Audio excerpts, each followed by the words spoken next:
All right, so step one, the first thing you got to do whenever you're trying to be a better player is be nice to people and say hi. Obviously, if you don't do that, you're trash. Get out of here. Um, what I'm trying to do in this video, I'll try to be as concise as I can, is walk through why I recorded myself playing and what I'm looking for and what I'm hoping to gain. Um, my intention for this run was really to look at my UI. Sometimes I'll do a run where I'm also instead trying to really pay attention to my playing. Am I leaving stuff on cooldown too long, etc. But for this one, I'm really just trying to see, is all the information where I need it, and is it very available to me in a way that it's relevant. It's cool if it's on the screen, but if I'm never seeing it, it might as well not be there. One thing that you'll notice as I'm going through this is it's really important for me for everything to be where my eyes are, and hopefully my eyes are on my character, so I'm not standing in bad shit. So I try to hide as much of my UI as possible throughout the run. You won't see any combat text. It's gone. Boom. Um, the default Blizzard UI allows you to set a keybind to show and hide your minimap. So my minimap is off for this whole run. Elv UI gives you the option to keybind your chat frames here. There's a left one and a right one above, kind of where you can see my frame rate and gold and spec and all that sort of stuff. And you can hide and show that with the keybind, which I've done. I've also set my damage meter to be part of the right chat frame. And the reason I do that is when I use the keybind to hide my chat, it'll also hide my damage meter. And then finally, I've also got a macro that I found a while back that runs a quick script that hides all of my action bars, so I can turn my action bars on and off. And since this is a class I know how to play very well, I have no need to see the action bars. I have everything that I ever need keybound, so it's hidden almost always. So hopefully you'll see not a lot of stuff. During the first half of this run, I did have my damage meters up. In pugs, I tend to do it a little more just in case they're talking to me, but I knew I was doing some evaluating of kind of what was going on with my UI and everything, so I wanted a good portion with my chat up, and then later on in the run, you'll notice I'll have it hidden already. So it's nice and clean so that hopefully my entire world is right here. Um, I guess before we get into the changes that I saw and will make, I'll quickly start with what is my UI doing. I've got a bar cluster in the center in between the health. It's tracking my energy and my chi. I'm also experimenting with putting my cast bar in the middle. I ran some weak auras Carl recommended, and he had his cast bar in the middle. I kind of liked it, so I'm going to see if that translates to how my brain wants to play the game. So my cast bar is in blue there. I'm also experimenting with the target's cast bar. You'll notice when it's big and green, that means it's an interruptible spell and my interrupt is available. When it's orange, like it just was, that means it's interruptible, but my interrupt is on cooldown. And if it's gray, that means they're casting, but it's not an interruptible spell. That's new. I'm doing that via weak aura and not Elv UI. I'm not sure that I like it or not. No, it's not that I like it or not. Whether or not it makes me better. So we'll see. So above my resources, I have 5 large icons. This space is reserved for stuff that is very important and is things that I need to know when it's becoming available. The way Windwalker works is there's a lot of stuff that needs to be used on cooldown. One spell, for example, Whirling Dragon Punch can't even be used if Rising Sun Kick and Fist of Fury is not. I just noticed. Look at that. I had a perfect opportunity to Rising Sun Kick or Whirling Dragon Punch there, and I missed my window. So anyway, so Whirling Dragon Punch can't even be used if Fist of Fury and Rising Sun Kick aren't both on cooldown, and Fist of Fury is my most important ability. It needs to be used at all times. Look, there's another. See, oh, look at all these play mistakes I'm suddenly seeing. I wasn't paying good enough attention to pool enough chi to use my Fist of Fury when it becomes available right here. What I actually did is I used a spinning crane kick that I didn't need to do, and it ate my chi. Then my Fist of Fury wasn't up here. Oh, that kills to see. But the idea is I need to know when all of those are coming so I can dump or spin my chi accordingly. So my three most important things are my three big icons right in the center. To the left, I have Storm, Earth, and Fire, which is my short-term DPS cooldown. It's up regularly, even though it is a DPS cooldown. It's relevant because you can play around it. It works in a pretty neat way.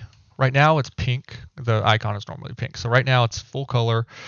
That just means I have a charge available to use if I wanted to. Let's see, maybe I can go back. Here we go. Whenever it's at 2 charge, because it's a 2 charge ability, it glows. This is kind of its way of screaming at me, saying you're not benefiting from the ability being on cooldown, which means you're going to lose casts of it throughout the dungeon. So you want to use it as often as possible. Make sure there's at least 1 charge being recharged. Whenever my spirits are up, you'll notice the icon changes, and I've got a timer countdown saying how long they'll be up for. Go back to where we were, which was this boss, I believe. And then over on the right, I've got Expel Harm. It's a new ability, new to Windwalker at least, where it generates a chi. It's my most efficient chi generator, but now that I've played with it quite a bit, I'm not sure it is impactful enough to kind of belong on my main stack. I've got plans for that. What I think I'm going to do in Shadowlands is I'm going to actually move it to where my essences are, so it'll be one of my smaller icons that aren't up all the time, and that'll also free me up to have my Covenant ability go there. Which leads me to the bars above my main stack. These are all things that I want to use nearly on cooldown, but I don't have to play around quite as heavily. So I'm able to keep them off the screen for most of the time, kind of free up screen space, free up brain space. The idea is when they're available, I can see them. When I use them, they disappear until they're usable again. Except this is something that Dane has mentioned, and I've incorporated it because I really like it. When the ability is nearly coming off of cooldown, however, which I've just decided is 6 seconds. So when it's 6 seconds or less remaining on the cooldown, I can see it. It'll be desaturated, but I am able to know, hey, I've got Fist of the White Tiger coming up in 6 or less seconds. So I can play around that, which for Fist of the White Tiger, what that would mean is I need to dump as much chi as possible so that when I generate 3 all at once, I'm not wasting some and not spending time with it off cooldown not being used. This involves my DPS cooldown Zu-In. I also obviously just had Fist of the White Tiger. I've got my essences here and also Touch of Death, which we'd seen earlier. Touch of Death, where you at, bro? Here we go. So Touch of Death. Touch of Death, whenever the target is in range that it can be used on, it'll glow. If the target's health is not in range, it'll just be kind of see-through like that. Then in the middle, the 2 other smaller icons that I have are my procs. So this is my Dance of Chi-Ji Spinning Crane Kick procs and my Blackout Kick, which comes from using Tiger Palm. So when those are available, they pop up. I've got them glowing because I want them to be used as soon as possible, because you always run the chance of getting another proc and you don't want to waste potential procs. Below my main DPS cluster, you'll see my defensives and my utility spells. So we've got Fortifying Brew, which is on cooldown at the moment, Touch of Karma, and Diffuse Magic. So just a moment ago, I had both of these 2 on cooldown, and Diffuse Magic was available. It's glowing because I actually have a magic effect that could be dispelled with Diffuse Magic, and so I end up using it here. There you go, just as Touch of Karma comes back on. So those are my 3 defensives. Again, I'll also try to set them up to where when I use them, I can tell how long they're going to be up.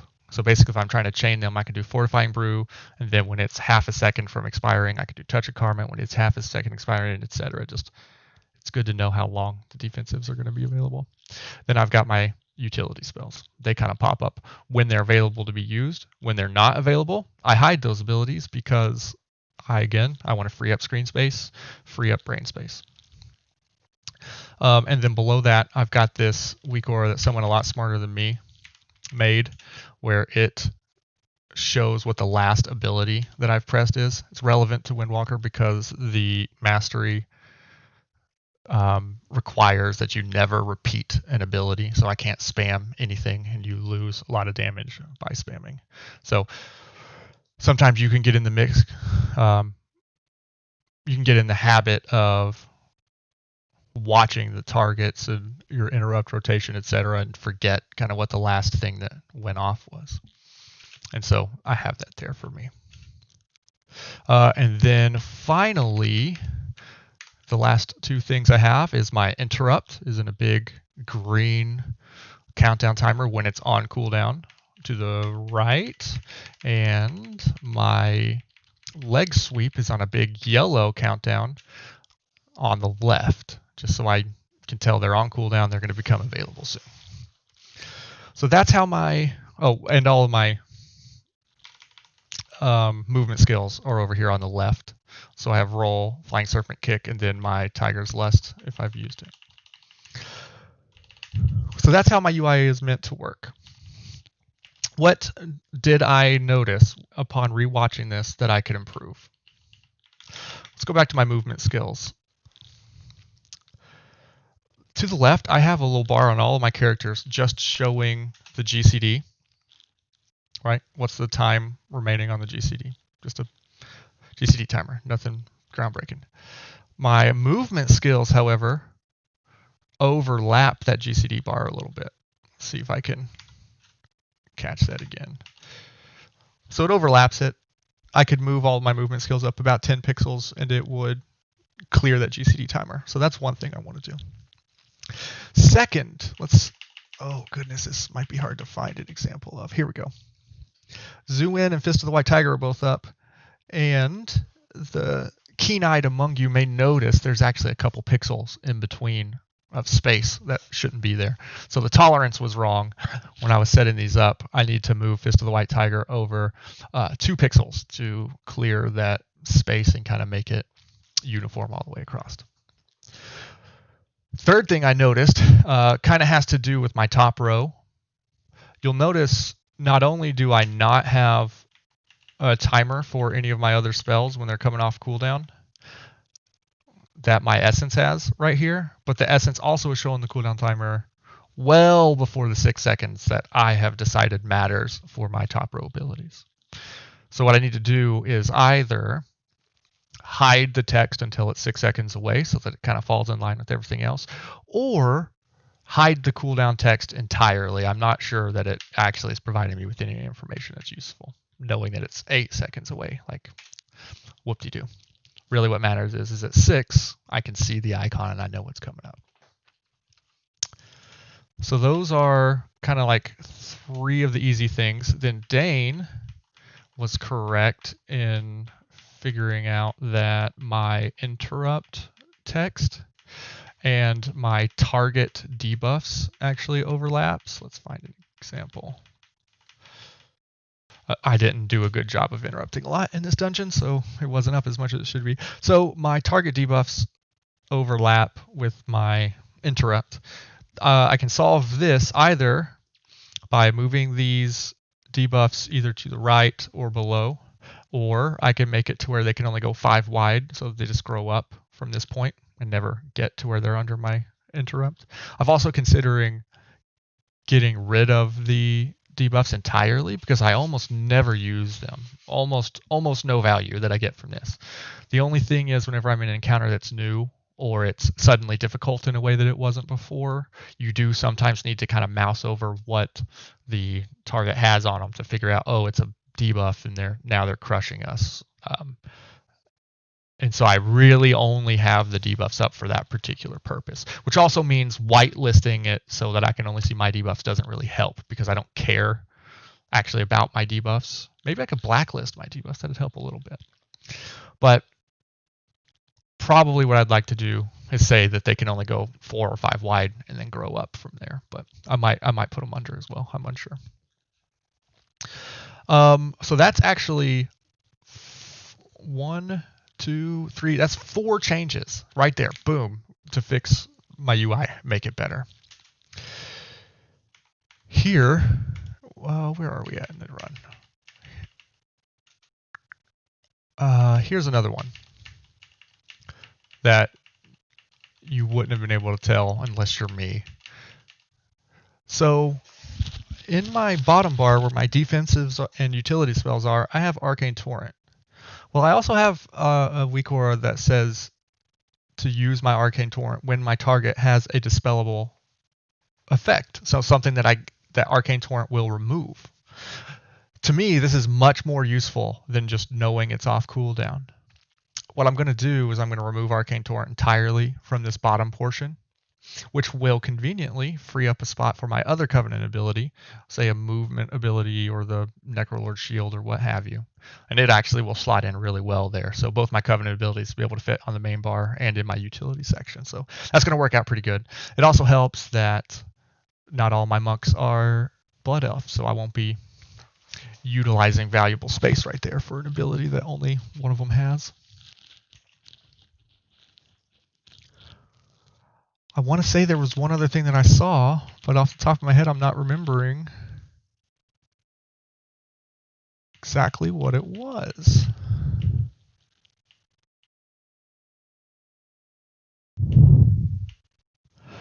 So I guess we won't address it because I can't remember what it was that I changed or thought that I would change. So I don't know. Hope you had fun. The 1.5 of you who decided to watch this. This isn't the full run. I already posted the whole thing if you want to just watch it the way that I did. Just wanted to kind of go through what I'm looking at and what I'm looking for. Golly, it bothers me that I can't remember. I know that there was one other thing. I just can't remember. Can't remember what it was. Yeah, it'll come to me when I'm done. Take it easy, guys.